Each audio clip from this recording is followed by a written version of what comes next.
Hey, what's up guys, TCJ Gaming here, and we're back with another Pokemon Sword and Shield video, and today I'm gonna give you a guide on breeding. If you guys enjoyed the video, hit a like, give it a thumbs up so it could get more traction.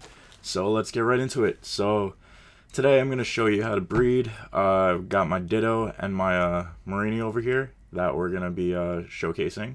This Ditto does have 4 perfect IVs and 2 pretty goods. It's alright in my book. It's good for breeding anyway, and the Mareanie has some pretty shit stats, but it is from Japan and it's pretty good with the Masuda method. So anyway, Carkol over here has the ability Flame Body, which helps hatch eggs a lot quicker. You're gonna want him in the party.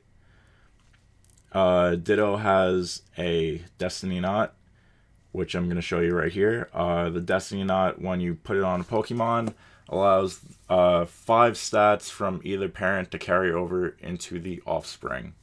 So either all of my Mareanie stats will be carried over to the offspring, or all of my Ditto stats will be carried to the offspring, or maybe a mix of both. You never know. So anyway, the Mareanie, she does have an Everstone, and Everstone carries over a nature on the held Pokemon to the offspring, which is pretty good to have for a competitive Pokemon. So let's just say you would want a more attack-focused Pokemon. You'd probably want to go for a Jolly Nature, which will raise the attack but then lower the speed. Or maybe you would want a Bold Nature Pokemon in favor for defense but lowering the attack, which I have on my Mareanie.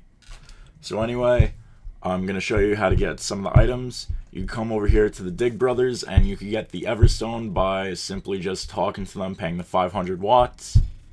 So you could waste some time over by the Dig Brothers, get the Everstone there. And next you're going to want to fast travel over to Hammerlock. That is where the BP shop is. That is where you can get your Destiny Knot. In all honesty, I believe that the Destiny Knot is a must-have item. The Everstone, you could get it whenever. I'm not really too worried about the natures since you could change it with the candies. So anyway, you go to the battle shop over here, and there's the Destiny Knot for 10 battle points, which you can go get from the battle tower and doing battles there. And there is one more thing. I'm going to end up going back inside really quick. I completely forgot to mention this.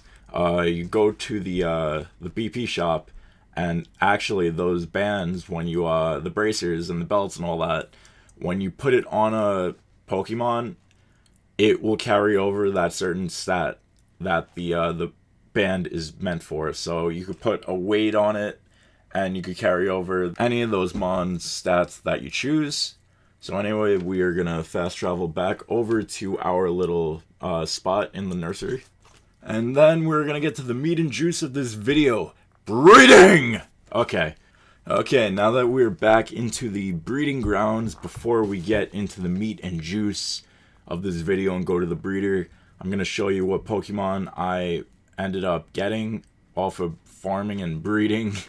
So this Umbreon over here, I actually was able to get perfect stats off of it, as you could see, by using that Ditto right there. Yes, it took me a while. And I ended up using the Eevee that is right over here. That is the Eevee from the Let's Go Eevee save. That Eevee does come with perfect stats. But the one downside to it is that you can't evolve the Eevee, but it does make a really good breeding partner with the Ditto. So you could get perfect stat Eevees, and you could evolve them into any of the evolutions that you so desire. In my case, it's Umbreon. So anyway, let's get into the meat and juice of this video. So we're going to leave our Mareanie and our Ditto, and we are going to get to the breeding. And I'm going to show you really quick how fast you could get eggs and hatch them and do it over and over and over. And eventually you will be able to get a farm of Pokemon that I honestly have like an army of Eevees that I could take over the world with at this point. A whole bunch of perfect Eevees. So anyway, the oval charm that's going to boost your chances of getting eggs from the breeder. I have a guide on that. I will link that down below. Okay, so let's get into some breeding. Shiza. So anyway, this is a pretty old clip. I was trying to get a pretty good IV Marini so I could get a Toxapex. I heard that back in, I think Sun and Moon it was, that Toxapex was a pretty nasty Pokemon to go against and is a pretty good wall overall with Scald. And it's, yeah, pretty nasty Pokemon. I'm just going to leave it at that.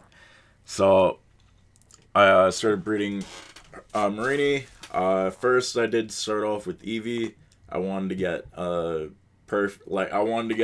straight perfect IV Eevee. That took me about a few hours. Yeah, no, I'm not gonna lie. So that took me about like 8 hours of just hardcore grinding eggs, but it was split off. It was 4 hours one day and then 4 hours the next. I was pretty happy when I got it. I was jumping for joy.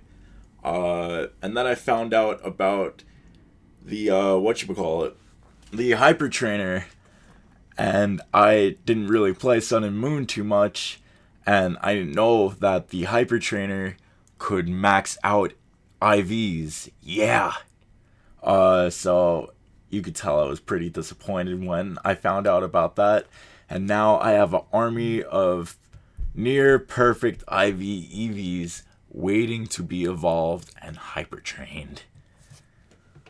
Alright. So over here, that not so good, and there we go. That is the Marini I was looking for. And that is also the Marini that is my Toxapex at the current moment. Yeah, so as you saw, my Marini, some of the stats from my Ditto carried over, and a few of my stats from the Japanese Marini carried over as well. And one more thing before I end this video. You got a fucking message, cunt. Yes, I do have a message. So anyway, when the breeder's arms are like that, that means she has an egg waiting for you. Just make sure you don't spam B, because there's a chance that you will click no by accident and she will keep the egg. I've done that multiple times. That probably would have been a perfect Eevee. I'm not sure. But I always just tap A whenever you're collecting your eggs. So anyway, I'm going to end the video here. This has been my guide for breeding. I'm still a little bit new to the whole breeding thing. So when I do get more familiar with it, I will release a new video on it. A more updated, more in-depth guide.